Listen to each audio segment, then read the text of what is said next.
Dante 151 with the super chat via Corey Wood. Shout out Corey. Yep. Lions head coach Dan Campbell halted practice today to address the physicality. Shortly after, he dismissed safety Maurice Norris from practice. It was a very physical session. Can I just talk about this? And Spenny busts his ass to put together topics and stuff like that. Shout out Corey Woods. And yeah, and this probably pisses him off because I do this a lot. But I roll him into the next day. Right. Spinny don't care. Yep. You don't say that out loud. Oh, sorry. He's a professional. I think of brand new topics every day. single day. Yeah. Like, It's come sports. on. What a concept. Yeah. I'm getting the vibe, and I haven't been down there. I do watch Dan Campbell. I like that they do that at 8 a.m. like every day, and they just get it pushing. You can wake up with you wake up, fire it up, Yeah. and just like the salty T-shirts, like there seems to be an edge this year, doesn't there? Like I keep hearing revenge come out of that camp. like I've heard it from Dan they Campbell. are I've heard pissed it from off. Monty. Like, a lot of people are saying revenge. David Montgomery said it's a year of reckoning, dude. Right. You know what? Like the injuries, the IR reports, the PUP lists, all that stuff. I feel the exact same way that all of you do. I didn't really have my chance to give my say on it. I have nothing new to say that everybody else hasn't said already. But I will say this. From the standpoint of demeanor, attitude, shit that doesn't matter on the football field, don't get me wrong, because none of this is real football until we get to September. And it's all we have to talk about. But Stick, just the vibes, man.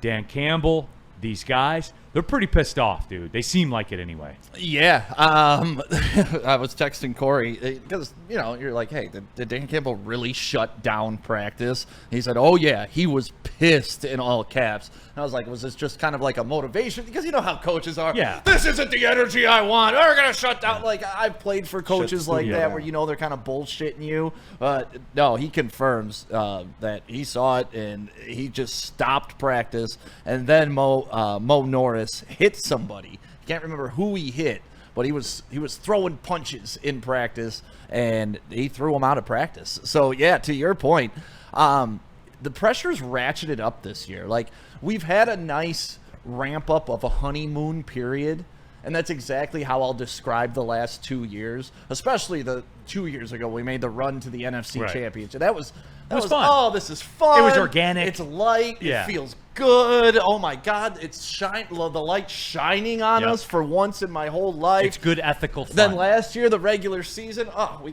we had to grit our way through 2 whole losses in 17 games, right?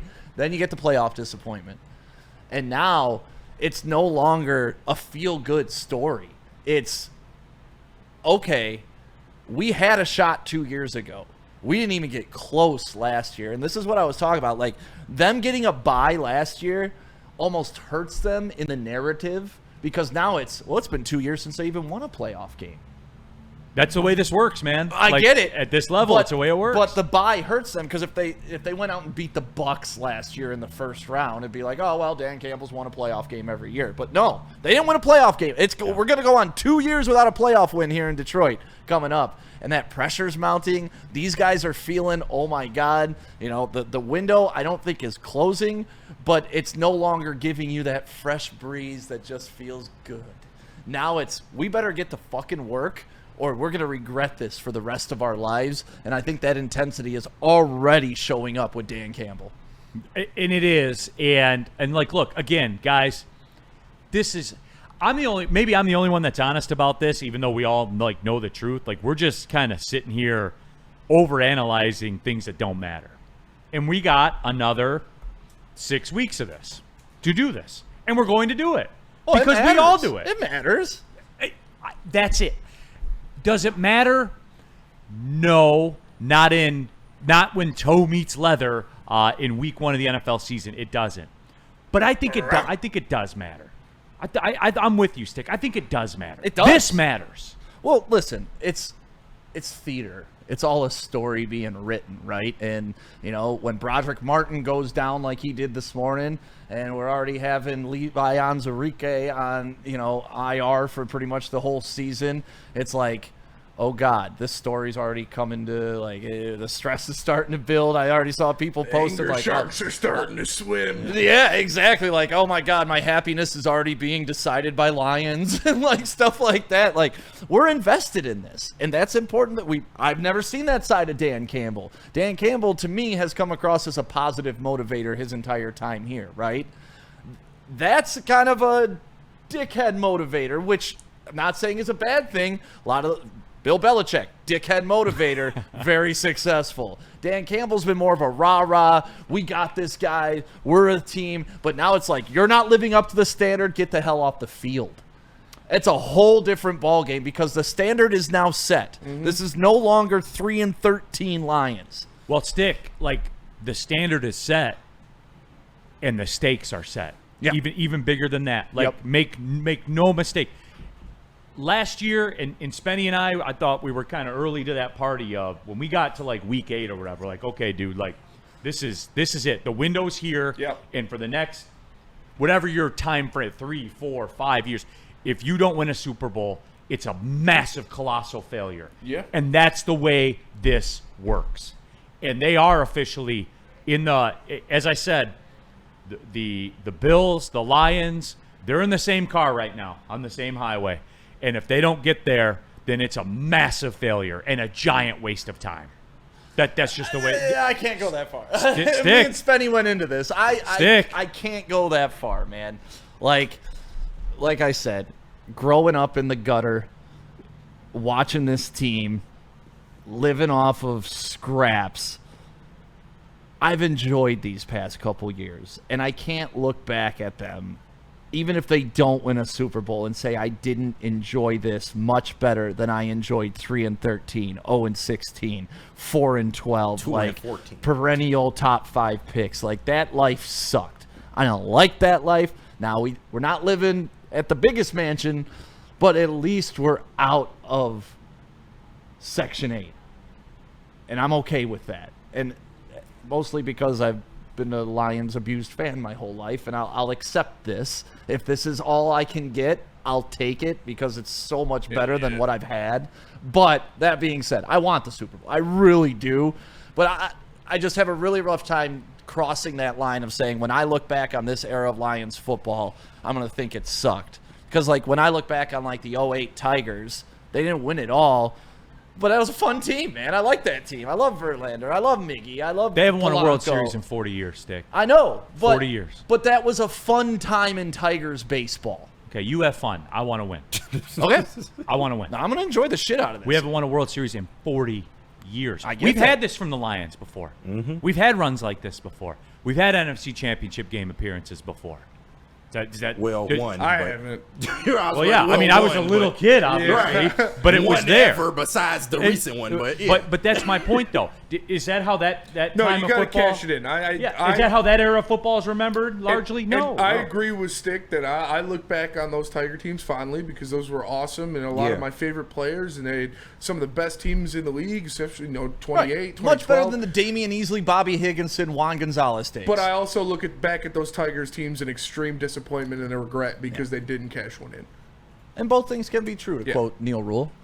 Like, Yeah, you not for can me. regret not getting the job done, but you can also acknowledge at least it was a fun ride, you know? and we don't even have to leave the network to see the impact that makes. Like D-Mac walking around the streets of the city. Go to a baseball game with D-Mac sometime. Just go anywhere with D-Mac. Yeah, just go to a baseball game one time with D-Mac, and then think, well, if they just would have got to the Stanley Cup Finals and lost, would this be the same? No. Well, No. D-Mac No wouldn't chance. be the mayor of LTA. There's not a chance. There's not a chance. guys, what is D-Mac most famous for? It's not the Cups. You say four-time Stanley Cup champion Darren McCarty. You don't say dude that knocked out Claude Lemieux. Right. Darren Bullshit. McCarty. No, He's made a living every off single of time Turtle. he is But why- introduced- and What's why? our most viewed YouTube video Right. that we ever produced? Why is that, Not Stick? D-Mac winning a Stanley Cup. Because Come on. They cashed in the cups. He says it himself. If they didn't win the cup, that doesn't mean anything. People To fight him, every day, B. But in that moment, what are we he talking established himself as a part of cultural Detroit. No matter how many cups they ever won, that was a defining moment in a man's life. It has nothing to do with the cup. Now, the fact that he's able to come back in Game 7 and get the game winner, that's the cherry on the top. A lot of people don't even know that fact, That right? is true. That's what I'm saying. Like, Casuals do not know like, that. Let's We be not gonna honest. call that the cherry on D-Mac top. had one of the most defining great teammates moments in the history of all sports. Because they won the Stanley Cup. Exactly. No, Because it because he got resulted in that- vengeance from the year before Because of it a dude resulted They don't taking get a vengeance shot. if they don't win the Cup. Yeah, and I can guarantee if you ask D-Mac, would he rather knock out Claude Lemieux like that or win the Stanley Cup? He'd rather win. He'd the rather Stanley get Cup. knocked out by Claude Lemieux And Right. to win the Stanley Cup. And that's D-Mac. But I'm talking for the narrative, what D-Mac is famous for is cups. beating Claude Lemieux. Yeah, and I'm telling you that fame wouldn't hold up as much if they didn't cash in the cups. Yeah, it would have been a nice moment. We wouldn't be talking about it today, all these Oh, years we later, would. without the cups. That was No, one we of the wouldn't. greatest things to ever happen to People hockey, get man. their There were ass beat all goalie the fights time going in on. hockey. Brendan Shanahan catching people midair. Yeah, that Like, was an a amazing day. spectacle, It was an guys. amazing day in hockey. It is one of hockey's greatest regular season days ever. But it doesn't mean as much if you don't cash in the cups and Thank slay you. the giant. When Put it in the matters chat. Can we most. put this in? I think this is up for a vote. Man, right? this is a landslide stick. You but think okay. so? Yes. Wow. I don't know. Like, D-Mac, and It wouldn't hit the same if This he brings didn't up have a like four cup. Flannel Sam's point about D-Mac was a role player, right? Like he wasn't Yzerman, he wasn't Yes. Fedorov, he wasn't like. So those guys are labeled by cups won, right? That's how you measure those guys. D-Mac has the cups. He contributed a ton to those cups, and I'm not taking anything away from that. But what D-Mac is known for, his signature is the turtle. That's it. And I'm sorry. But why do you we guys will talk- never talk me off that. Why That's do fair. but why do we talk But about that- a role player yeah. from those teams in 2025? It wouldn't because hold of as the much four cups. significance without the cups. Yeah. It's definitely that is his moment. The turtle is his moment. The turtle would not be in the lore of Detroit like it is if they didn't win Because those it cups. changed your trajectory. Exactly. Whether it did or not, it's Right. viewed that way. Yeah. It's viewed that way, that it changed the trajectory of everything. Yeah. Because they couldn't beat them before that. And then they did that, and they beat them, and then they beat them in the playoffs, and then they won Stanley Yeah. Cups. Yeah. So that's Vern brought up something in a super chat that I think is a topic that I'm going to do when we come back. For the you go. sticks of the world, we have to further illustrate things, I guess. But that's fine. Hey, I got till 1 o'clock.